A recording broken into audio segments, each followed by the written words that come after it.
Bonjour les amis, j'espère que vous allez bien. Donc aujourd'hui je vais vous faire mon bilan lecture vu que j'ai lu mes 4 livres. Et oui, donc je viens de finir mon 4e livre aujourd'hui. Voilà, il y a quelques minutes et donc du coup je me suis dit pourquoi ne pas leur faire mon bilan lecture. Vu que nous sommes à un long week-end de Pentecôte, autant que je profite de ce moment pour vous le faire. Donc je vais d'abord vous présenter le livre de Chimamanda Ngozi Adichie, Americana, aux éditions Folio. Alors, donc pour moi, que vous dire de ce livre à part que ça a été mitigé. D'un côté j'ai bien aimé, et d'un autre côté ça a été un peu long pour moi. Voilà. Dans cette histoire, l'auteur nous parle d'Ifemelu qui quitte le Nigeria, qui va vivre en Amérique pour poursuivre ses études. Ça fait plus d'une dizaine d'années qu'elle est en Amérique et un jour elle décide de vouloir retourner au Nigeria, voilà, parce que ça fait déjà euh, trop longtemps qu'elle est en Amérique et elle a une envie subite de revoir ses racines. Et donc du coup elle décide d'aller chez le coiffeur, voilà, en Amérique, et c'est à partir de ce moment-là qu'elle se rappelle, qu'elle va se rappeler ses souvenirs d'enfance. Voilà, donc sa vie avec ses parents quand elle était plus jeune. Ses études, sa rencontre avec son grand amour au Benz. Voilà, l'amour de sa vie. Voilà, et elle va se rappeler aussi le jour où elle a pris la décision de partir en Amérique, rejoindre sa tante pour continuer ses études. Et c'est à ce moment-là que sa vie va commencer. Elle va avoir beaucoup de mal en Amérique parce que ben, sa vie n'est pas du tout pareille. Voilà, du Nigeria en Amérique, il y a un énorme océan qui les sépare. Voilà, et elle va vite se rendre compte que bah, en Amérique, beaucoup de gens sont racistes et beaucoup de gens prennent des gants par rapport à la couleur de sa peau. Et on va dire qu'Ifemelu n'a pas la langue dans sa poche. Tout simplement, elle a des idées bien arrêtées et elle compte bien le dire au monde entier. Donc un jour, elle décide de créer un blog parce qu'elle a vraiment du mal à, comment dire, à joindre les deux bouts. Donc elle fait des petits boulots, elle va faire un boulot de babysitter et puis un jour, elle décide, parce qu'elle se pose beaucoup trop de questions, elle décide de faire un blog et c'est grâce à ça qu'elle va gagner sa vie, qu'elle va réussir à gagner sa vie, c'est grâce à ce blog. Et un jour, elle va tout simplement en avoir marre de vivre en Amérique. Elle va vouloir retrouver ses racines, donc elle va vouloir tout simplement retourner au Nigeria pour bien évidemment retrouver l'amour de sa vie, Aubin, qui lui malheureusement aurait voulu la rejoindre en Amérique. Mais les choses de la vie ont fait que ils n'ont jamais pu se retrouver, vu que Ifemelu a coupé les ponts, tout simplement, avec sa famille au Nigeria. Et elle nous raconte pourquoi dans ce livre. Et, euh, et voilà.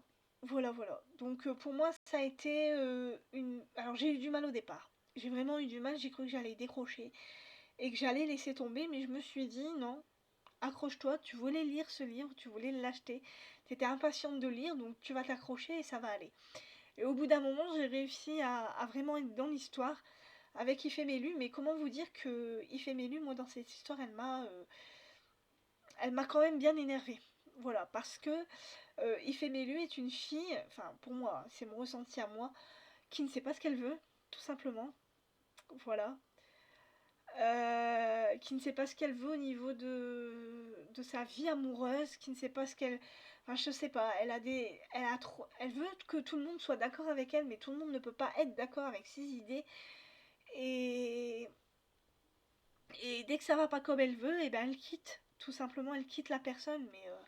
Mais dans la vie, ça ne se passe pas comme ça. On a des opinions différentes et voilà quoi. Et donc c'est pour ça en fait que j'ai eu du mal avec ce livre parce que bah, il fait venu, franchement, pour moi, ça a été un peu une tête à claque. Tout simplement. Et j'ai trouvé qu'il n'y avait pas assez de... Comment dire, de mouvement dans ce livre. J'ai trouvé que c'était assez lent. Même Ifemelu, j'avais envie des fois de lui donner des claques et de lui dire mais bouge, active-toi, remue-toi. parce que je trouvais qu'elle était assez contemplatif en fait. Voilà, il y a des fois où elle disait des choses et je disais mais non mais dis pas ça, c'est pas, enfin voilà, c'est pas des choses à dire, et il y a des fois où elle laissait dire des gens, et voilà, même dans ses actions, hein, je trouvais qu'elle était fort lente par rapport à ce qu'elle vivait. Voilà. Par rapport à ses réactions, j'ai trouvé que ses réactions étaient un peu bizarres de temps en temps. Et c'est pour ça que pour moi, ça a été un peu mitigé au niveau de cette lecture. Voilà. Mais sinon, ça a été une bonne découverte quand même, hein. J'ai pas été déçue de l'avoir lu, mais voilà, moi qui étais si pressée de lire ce livre, me dire que j'ai failli décrocher et que j'ai dû prendre mon mal en patience pour rester accrochée dessus et qu'à un moment donné ça l'a fait, c'est un peu dommage quand même. Voilà. Mais bon, au moins je l'ai lu, j'ai pas été déçue de l'avoir lu, ça a été relativement bien, parce que ce livre fait quand même plus de 600 pages, du coup, faut vraiment rester accroché quoi. Il fait plus de 684 pages. Du coup, faut s'accrocher. Et quand il y a pas mal de longueur quand même, à un moment donné, voilà quoi. Donc voilà. Donc Chimamanda Ngozi Adichie Americana aux éditions Folio. Voilà. Donc en deuxième livre, j'ai lu un livre un peu plus à ma mesure, on va dire ça comme ça, un peu plus fort. J'ai lu un thriller, voilà, un auteur que je n'avais jamais lu. J'ai lu Jo R. Landal, Les marécages aux éditions Folio, policier. Voilà, alors c'est un livre qui a été écrit il y a longtemps. C'est un livre qui a eu beaucoup de succès, et que je n'ai pas été déçue d'avoir lu. Voilà, j'ai vraiment tout aimé dans cette histoire. Voilà, j'ai aimé ses personnages, j'ai aimé la plume de l'auteur, j'ai aimé le tweet final, surtout le tweet final, ça a été pour moi la révélation. Je me doutais de qui était le coupable, et j'ai vraiment pas été déçue. Voilà. Alors, dans cette histoire, on est au Texas en 1933. Voilà. On est pendant la Grande Dépression qui s'éternise en Amérique. On est avec la famille Collins, surtout avec Harry et sa sœur Tom. Voilà. Donc Harry et Tom vont découvrir le cadavre d'une jeune femme noire dans la rivière, dans une rivière, dans un fleuve, je sais plus, enfin bref, dans l'eau, tout simplement. Et Harry va vouloir prévenir son père, donc il va aller le prévenir, sauf que pendant le chemin du retour, Harry et Tom vont rencontrer l'homme chèvre. C'est un homme dont tout le monde a peur. Voilà, donc c'est un homme qui vit dans les bois. C'est un homme qui apparemment aurait des cornes sur la tête et qui ferait vraiment peur à tout le monde. Enfin, à tous ceux qui l'ont vu. Voilà, il serait responsable de la mort d'enfants, de la mort d'hommes, enfin bref, voilà. On lui prête tout plein de légendes. Donc Harry et Tom vont chercher leur père pour qu'il voie le cadavre de cette jeune femme noire. Voilà, donc leur père arrive, il voit le cadavre de cette jeune femme. Il veut le faire autopsier. Voilà, c'est les premières autopsies. En 1933, c'était voilà quoi, c'était pas la médecine légale d'aujourd'hui. Voilà, donc le corps va être autopsié et là on va se rendre compte que cette jeune femme a été torturée comme pas possible. Voilà. Donc le père de Harry va vouloir enquêter sur ce meurtre, vu que le père d'Harry est non seulement coiffeur, mais aussi constable de sa ville. Donc constable, alors le métier de constable, c'est un peu comme le métier de shérif. Sauf que on va dire que c'est pas vraiment officiel. Donc voilà, comme c'est une petite ville dans laquelle il habite, c'est pas encore comme nos grandes villes d'aujourd'hui, de maintenant, avec les routes et tout ça. Là c'était voilà quoi, c'était vraiment une petite ville où les habitants faisaient un peu office de shérif, de maire, enfin voilà quoi. Euh, donc le père d'Harry va vouloir enquêter sur ce meurtre parce que d'autres meurtres vont être perpétrés au fil de l'histoire, tout simplement. Et donc Comme le premier meurtre est une femme noire, bien évidemment, tout le monde s'en fout. Parce que en 1933, en Amérique, on a encore les ravages du Ku Klux Klan qui est encore là. Voilà, donc comme c'est une noire qui est morte, voilà, on s'en fout un peu. Sauf que le prochain cadavre est le cadavre d'une jeune femme blanche. Voilà, donc là, les esprits se réveillent. Tout le monde commence à se poser beaucoup de questions sur le ou la coupable. Voilà, sur la personne qui a commis ces meurtres. Et on va tout simplement accuser un homme noir, voilà, qui vit dans une cabane qui est assez âgée quand même. Voilà, et il va y avoir un lynchage par rapport à cette personne, sauf que les meurtres vont continuer malheureusement. Donc là, les gens commencent à prendre peur et ils se demandent vraiment qui est la personne qui continue à commettre ces meurtres. Voilà. Et c'est vraiment à la fin de ce bouquin qu'on connaît euh, euh, la personne qui est responsable de ça. Et comment vous dire que le tweet final, la révélation, elle est magistrale, elle est sublime, elle est superbe. Moi j'ai vraiment beaucoup aimé parce que j'avais un doute sur cette personne. Et, voilà, je m'étais fait une idée de départ. Je me suis dit, ah, c'est peut-être celle-là. Et au fur et à mesure de l'histoire, je me dis, mince, je me trompe peut-être. Je vais peut-être sur la mauvaise piste. Mais je suis quand même restée sur ça.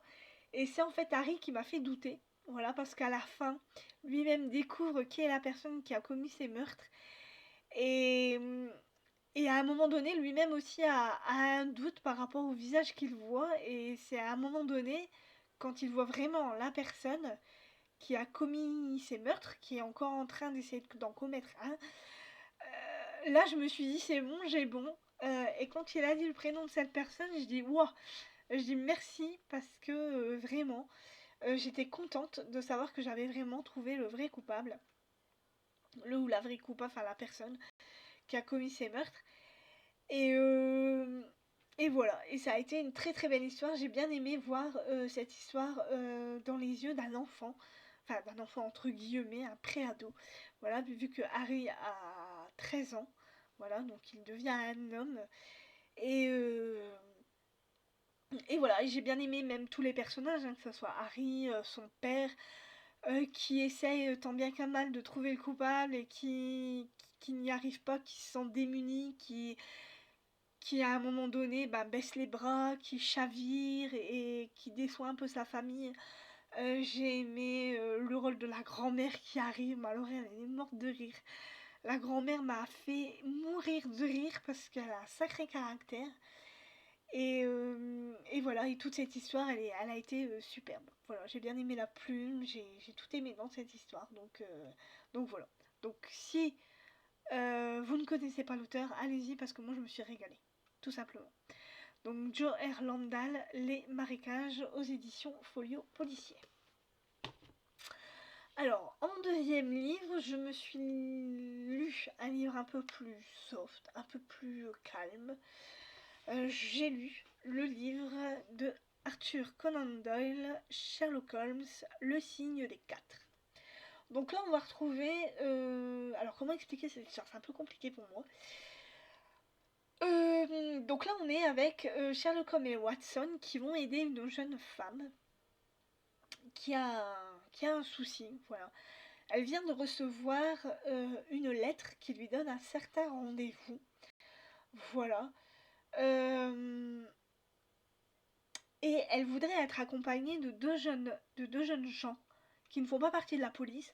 Donc elle décide de demander à Watson et à Sherlock Holmes de bien venir avec elle pour venir à ce rendez-vous tout simplement. Et là, cette femme va raconter son histoire. Elle va nous dire que son père a disparu depuis à peu près 14 ans. Et depuis cette disparition, depuis à peu près 12 ans, elle reçoit tous les ans, en fait, une perle. Mais une belle perle, hein, une perle tout simplement. Voilà, dans un écrin. Et en fait, il n'y a pas longtemps, donc au moment où elle va voir Sherlock Holmes et Watson, non seulement elle reçoit une perle, mais en plus elle reçoit ce mot qui demande à cette jeune femme de venir avec deux amis à elle pour être sûre de ne pas être toute seule. Et donc du coup elle pense à Sherlock Holmes et Watson pour essayer de résoudre la disparition de son père. Voilà, parce qu'elle voudrait savoir ce qui lui est arrivé. Et elle voudrait savoir qui est cette personne qui voudrait lui rendre justice. Voilà. Par rapport à l'injustice qu'elle a subie par rapport à la disparition de son père.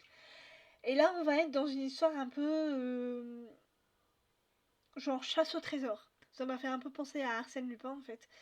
Voilà, c'est un peu une chasse au trésor parce qu'on va partir, enfin on va pas partir en Inde, mais en image. On va partir en image en Inde parce que le début de toute cette affaire se passe en Inde vu que le père de cette jeune fille était officier dans l'armée indienne. Donc voilà, il devait surveiller des prisonniers. Et en fait, il va découvrir un trésor avec Enfin non, il va pas découvrir un trésor. Ce sont des prisonniers. Voilà, des prisonniers qui vont découvrir le trésor d'un Maharaja. Je pense que c'est ça, si je me trompe pas. Voilà, et en fait, le père, donc l'officier, donc le père de cette jeune fille, et un ami officier à lui vont tout simplement entendre ce que les comment dire ce que les prisonniers comment dire ce que les prisonniers disent par rapport à ce trésor et ils vont l'ami de du père de la jeune fille, je vais y arriver, va tout simplement voler ce trésor et va retourner en Angleterre. Voilà. Et en fait, un jour, il va recevoir un mot qui va le mettre complètement sans dessus dessous. Et il va se recroqueviller sur lui, et le jour de sa mort, il va en parler à ses deux fils. Et en fait, c'est l'un de ses fils, voilà, qui a envoyé le mot à cette jeune fille. Voilà. Et en fait, là, toute l'histoire va se dérouler, on va comprendre comment son père a disparu, ce qui s'est réellement passé ce jour-là et ce qui s'est réellement passé quand il travaillait à l'armée, quand il surveillait ses prisonniers tout simplement et pourquoi est-ce qu'ils ont tout simplement volé ce trésor, voilà, qui ne leur appartenait pas autant ni à eux ni aux prisonniers, hein, voilà. C'était vraiment un vol tout simplement. Donc voilà. Comment vous dire que cette histoire, bon bah, alors ça a été dur pour moi vous l'expliquer, mais ça a été dur pour moi à la comprendre aussi. Voilà, mais j'ai bien aimé l'histoire, sauf que le seul reproche que je peux faire, c'est qu'il n'y a pas assez d'illustrations dans le livre, parce que généralement il y a un peu plus d'illustrations que ça, à part à la fin. On a... Alors attendez, à la fin il y en a un tout petit peu plus, vous voyez. Regardez, dans le livre il y a un tout petit peu plus d'illustrations. Alors on voit pas très très bien, voilà, mais... Mais voilà. Attendez. Faut que je retrouve les illustrations. Elles sont là, ici à celle-là, je vous les fais voir, là, ici à celle-là. Voilà, il y en a. Il y en a que 4-5 dans le livre, je suis un peu déçue parce que dans le. Comment dire, dans Le Chien des Baskerville et dans l'autre. C'était quoi l'autre? Le carnet rouge? Lettre rouge, je sais plus, enfin bref, avec rouge dedans. Voilà, il y avait un peu plus de, comment dire, d'illustrations. Et là, dans ce livre-là, il y en a quoi, 5, 6. Il y en a un peu plus à la fin qu'au début. Au début, il n'y en a qu'une. Alors, attendez. Le début, il n'y en a qu'une, là, ici, en fait. Ici, voilà. Il n'y a que celle-là. Donc moi, j'ai trouvé ça un peu dommage qu'ils aient pas mis plus d'illustrations. Mais sinon, l'histoire en elle-même est bien. Sherlock Holmes, c'est toujours aussi, comment dire, intuitif, toujours aussi intelligent. Il comprend tout plus vite que tout le monde. On se demande comment il fait, mais en fait, c'est par simple déduction, par simple observation. Il observe beaucoup, il regarde beaucoup les gens. Et du coup, ce qui lui permet de deviner beaucoup de choses, pardon. De deviner beaucoup de choses. Voilà. Donc ça a été une bonne lecture pour moi. Donc si vous voulez retrouver ces livres, vous pouvez les retrouver chez votre marchand de journaux ou bien sur www.journaux.fr. Voilà, c'est tout des séries qui sortent comme ça. Donc il y a la série d'Arsène Lupin, il y a Sherlock Holmes, il y a Jules Verne, enfin, il y a plein de livres comme ça qui sortent, plein de collections. Voilà, donc si vous êtes intéressé, allez-y. Si Arthur Conan Doyle vous tente, si Sherlock Holmes comment dire, vous tente aussi, allez-y, n'hésitez pas. Voilà. Donc Sherlock Holmes, le signe des quatre d'Arthur Conan Doyle. Voilà. Et en dernier livre, donc j'ai lu un livre, un roman. Je sais pas si on peut le classer dans les historiques. Moi j'irais plus roman normal qui se passe à une époque passée. Voilà. Donc j'ai lu Le chant de nos filles de Deb Spera aux éditions Pocket. Voilà. Donc là on est en 1924 en Caroline du Sud. On va être avec trois femmes totalement différentes.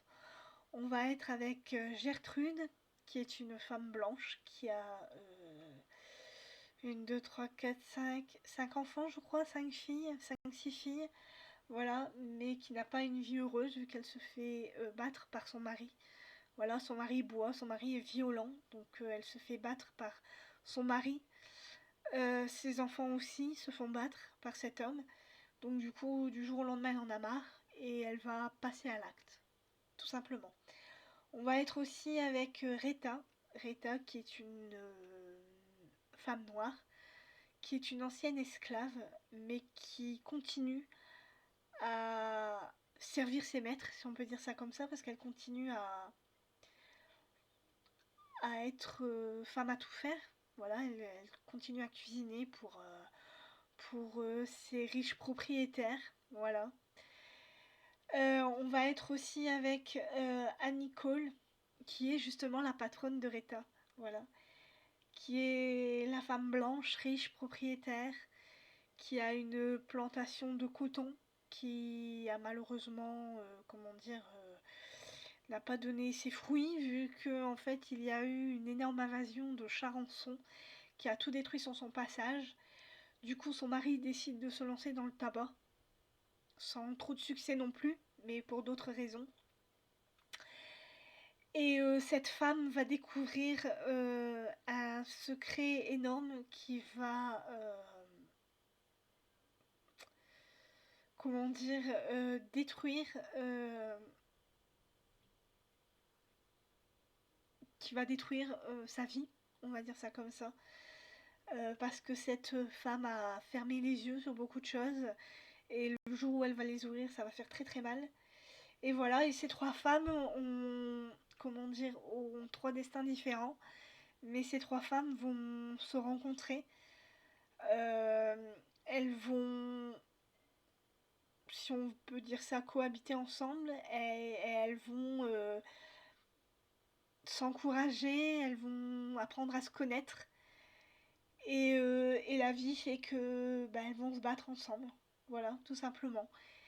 Et cette histoire était magnifique. J'ai beaucoup aimé. J'ai aimé l'histoire de Gertrude qui, seule avec ses filles, elle fait ce qu'elle peut pour s'en sortir et elle a un caractère, mais alors, d'acier, c'est un truc de dingue. J'ai jamais vu ça de ma vie. Une femme avec un tel caractère qui se laisse pas faire, qui crève la dalle en fait, c'est ça. C'est des femmes qui, enfin voilà, elle fait partie de ces femmes pauvres qui crèvent la dalle, qui sont obligées de se débrouiller comme elles peuvent pour y arriver, surtout quand elles ont un mari violent comme elle est là. C'est compliqué. Voilà, et elle est obligée de penser d'abord à ses filles, voilà, parce qu'elle veut sauver ses filles de la violence de son mari, voilà, et heureusement elle a son frère qui est là pour l'aider, mais bon, lui il peut pas faire grand chose, malheureusement, voilà, à part l'aider par rapport à ses filles. Rita qui est la bonne femme noire qui continue à servir ses maîtres alors qu'elle est plus du tout esclave, qu'elle a affranchie depuis des années, mais elle continue à travailler pour eux malgré tout et elle aide tout le monde. Voilà. C'est c'est la femme qui prend tous les malheurs du monde sur son dos et alors qu'elle a aussi elle-même des malheurs et elle est géniale, elle est super, c'est une super femme qui a un grand cœur. Et enfin, on a Annie qui est la femme qui est riche, voilà, qui pense qu'elle a tout gagné, qui pense qu'elle a un bon mari, qu'elle a des bons enfants, et puis malheureusement, il arrive un drame dans cette famille, voilà. Tout va éclater, voilà. Elle va perdre ses deux seules filles qui vont lui tourner le dos, voilà, elle va les perdre. Euh, Elle va perdre deux enfants mort-nés et elle va en perdre un autre qui va malheureusement se pendre, voilà, à l'âge de 13 ans. On ne sait pas pourquoi, mais on a une vague idée de ce qui est en train de se passer. Sauf qu'elle, elle veut pas ouvrir les yeux et le jour où elle ouvre les yeux, ça fait très très mal. Ça bouscule tout et elle comprend beaucoup de choses. Voilà. Et la fin est juste bien, superbe. J'ai envie de dire, j'ai beaucoup aimé. D'ailleurs, vous voyez le nombre de post-it, voilà. Bon, c'est des choses que j'ai dû retenir parce que je me suis dit, il y a beaucoup beaucoup de choses à retenir. Mais voilà, voilà, c'est un très très bon livre. J'ai vraiment beaucoup aimé ce livre. Bon, des petites longueurs vers la fin. Voilà, au bout d'un moment, j'avais envie de vraiment de savoir ce qui allait se passer à la fin. Mais ça reste quand même une très bonne lecture. Donc voilà. Donc Le chant de nos filles de Deb Spera aux éditions Pocket. Si vous avez envie de le lire, allez-y, lancez-vous. Je vous le conseille de tout cœur. Voilà. Donc voilà pour mon petit bilan lecture. Donc maintenant je vais vous faire part de mes prochaines lectures. Donc en premier je vais lire une bricasse, Le sang du Mississippi de Greg Hills aux éditions Actes Sud dans leur édition Actes Noir ou inversement, enfin bref, je sais jamais. Voilà. Donc c'est le troisième volet de la série Brasé Noir et l'Arbre Mort. Voilà, donc là c'est le troisième tome. Voilà, avec Pen Cage. Voilà, avec le fameux Pen Cage. Qui continue à vouloir faire tomber les aigles bicéphales, qui est le Ku Klux Klan de la ville de Natchez. Ouais, voilà. Et il veut, comment dire, rendre son père innocent de ce qu'on l'accuse, voilà, tout simplement. Donc j'ai lu les deux premiers, alors Brasserie Noire, ça avait été un vrai coup de cœur pour moi. Une excellente lecture. Par contre, j'avais eu un peu plus de mal avec l'Arbre Mort, beaucoup trop de longueur. Voilà, beaucoup trop long pour moi. Au bout d'un moment, j'ai failli lâcher prise, mais j'ai continué jusqu'à la fin. Il y a vraiment qu'à la fin, voilà, l'explosion finale, le truc incroyable. Voilà, donc j'espère que le troisième puce et la fin de cette trilogie va être aussi belle que les deux autres, si je peux dire ça comme ça. Voilà. Donc Le sang du Mississippi de Greg Hills.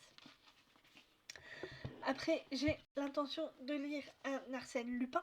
Donc Arsène Lupin et la demoiselle aux yeux verts de Maurice Leblanc.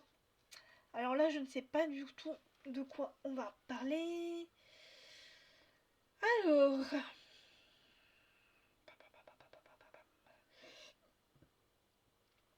je ne sais pas. Non, je sais pas trop de quoi on va parler. Donc on verra bien. Apparemment, on va parler d'une demoiselle aux yeux verts. C'est tout ce que je sais. Voilà. Donc voilà. Après, je vais me lancer dans Dark Town de Thomas Mullen aux éditions Rivage Noir. Donc là, on est à Atlanta en 1948 et on va être avec Lucius Boggs et Tommy Smith qui sont tous les deux des vétérans de la guerre. Voilà.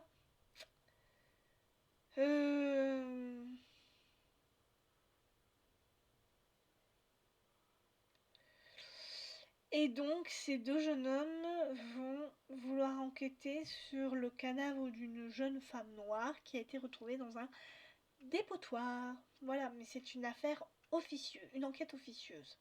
Voilà. Donc on va retrouver le Ku Klux Klan, la prostitution, du trafic de drogue, d'alcool. Non, surtout d'alcool. Trafic d'alcool. Voilà. Donc je ne sais pas ce que ça va donner, on verra bien. Hein. Donc j'espère que c'est bien lui le premier. Ouais, c'est ça. Donc Lucius Bogg et Tommy Smith qui vont devenir les premiers agents noirs d'Atlanta. Donc voilà, et puis voilà. Donc on verra bien ce que ça va donner. Et en dernier, j'ai l'intention de lire Le mystère Jérôme Bosch de Peter Damps. Enfin bref, je sais pas comment on dit. Voilà, donc on est à Madrid en 2013. Et donc apparemment, un homme se précipite sur le jardin des délices de Jérôme Bosch, un des plus remarquables et mystérieux tableaux du monde, et l'asperge de quelques gouttes de vitriol, avant d'être maîtrisé par les gardes du musée. Restaurateur de tableaux, Michael Kay se voit confier la tâche délicate de remettre le triptyque en état. Très vite, il fait une découverte stupéfiante. À plusieurs endroits, les couches de peinture altérées laissent transparaître des symboles cachés. Donc voilà. Donc on va avoir des petites révélations qui vont être faites. Et on va sûrement parler d'histoire. Voilà, de l'histoire avec un grand H. Voilà. Donc je suis aussi très pressée de lire ce livre parce qu'il a eu un succès fou. Donc Le mystère Jérôme Bosch de Peter Dampf aux éditions Pocket. Voilà. Donc voilà pour mon bilan lecture, voilà pour mes prochaines lectures. J'espère que ça vous plaît, que ça vous a plu, que vous avez passé un bon long week-end, que vous êtes prêts à reprendre les armes. Et pour moi, je vous dis à la prochaine pour un nouveau bilan lecture. Bye bye.